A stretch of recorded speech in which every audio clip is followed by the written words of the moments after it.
Welcome to SK vlogs நண்பா. நான் தான் உங்கள் எஸ்கே.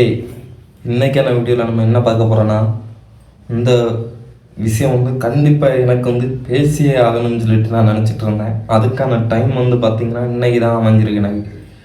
அது ரெண்டு முக்கியமான விஷயங்கள் என்னென்னு சொல்லிட்டு பார்த்தோன்னா, ஒன்று டாக்ஸிக் பேசுகிறது, அதாவது இந்த ஊருக்குள்ளே 4 பேர் 4 விதமாக பேசவைலா அப்படி பேசிகிட்டு இருக்க ஒரு விஷயத்தை பற்றியும், அதுக்கப்புறம் இந்த கொத்த வேலையை பற்றியும் ஒரு விஷயம் கண்டிப்பாக பேசியே ஆகணும். ஏன்னா இதை விட்ட வர வாய்ப்பு கிடைக்காதுன்னு சொல்லிட்டு தோணுச்சு. அதனால தான் நண்பா இந்த வீடியோ. வாங்க வீடியோக்குள்ளே போகலாம். செம்ம சீனிக்குது இன்னைக்கு.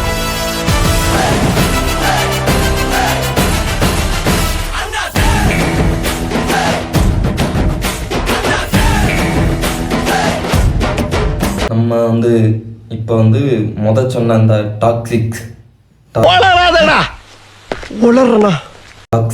அந்த பாயிண்ட்டை புறம் பேசுதல் அந்த பாயிண்ட்டை நம்ம இப்போ பார்ப்போம். அது என்ன விஷயம் தெரியுமா மகா?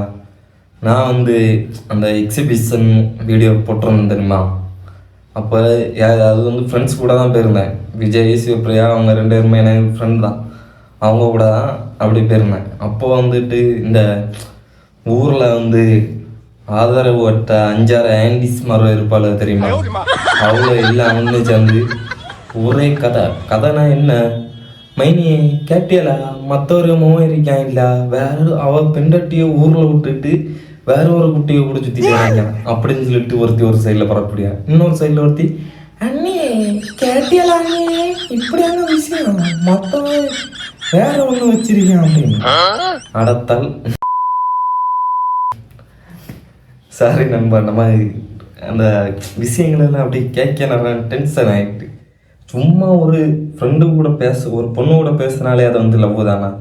நீங்கள்லாம் எந்த உலகத்தில் இருக்குதுன்னு தெரியட்டி பண்ண பரட்ட அளவில் அவ்வளோக்கு எனக்கு வெறியாகுது மக்கா. அவ்வளோ மௌனம் எங்கெல்லாம் போகிறான்னு நம்மளாவது சரி அப்படி ஃப்ரெண்டுன்னு சொல்லிட்டு எக்ஸிபிஷனுக்கு தான் நம்ம கூட்டிகிட்டு போகிறோம். அவனை நண்பன் அவ்வளோ மௌனம் ஃப்ரெண்டுன்னு சொல்லிட்டு ஓயோ ரூமுக்கு கூட்டிகிட்டு போகிறான். அந்த கதையெல்லாம் நான் எடுத்து விட்டேன்னா அவ்வளோலாம் குடும்பத்தோட சேர்ந்து தூக்கு போட்டு சாவால நீ கேட்ட ஒவ்வொரு கேள்வி என்ன செருப்பால் அடிச்ச மாதிரி இருக்குடா.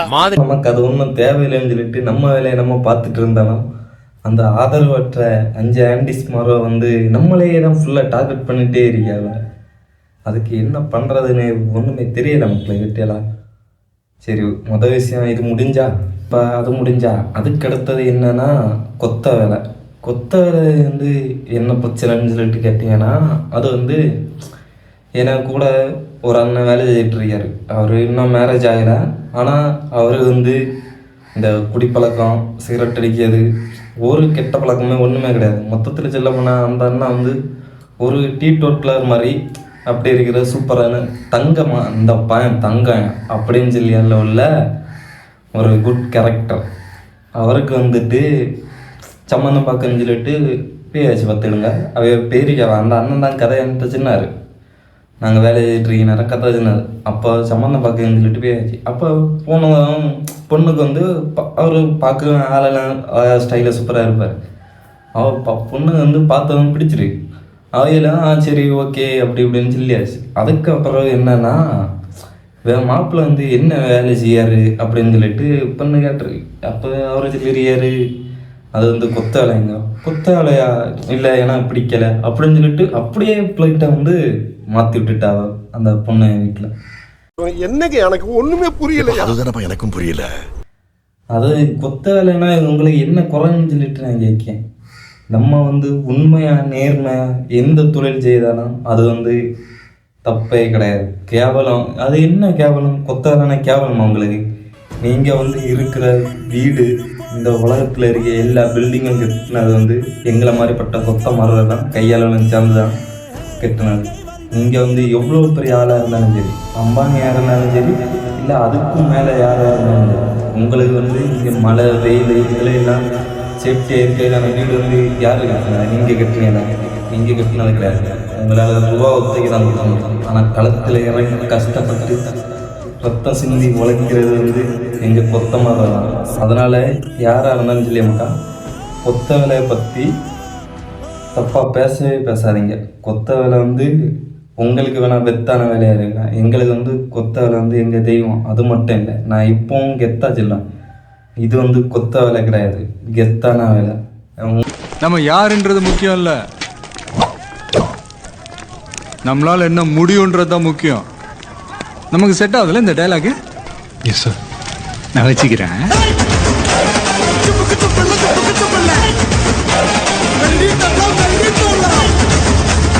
உங்களுக்கு வேணால் நீங்கள் எப்படி நினச்சிட்டு போங்க, ஆனால் ஒரு கவலையும் கிடையாது. இனியாவது தயவு செய்து திறந்த பாருங்க. இதே இப்போ வந்து ஐடி கம்பெனியில் வேலை செய்ய நீங்கள் உடனே உங்கள் பொண்ணை கட்டி கொடுத்துருவீங்களா?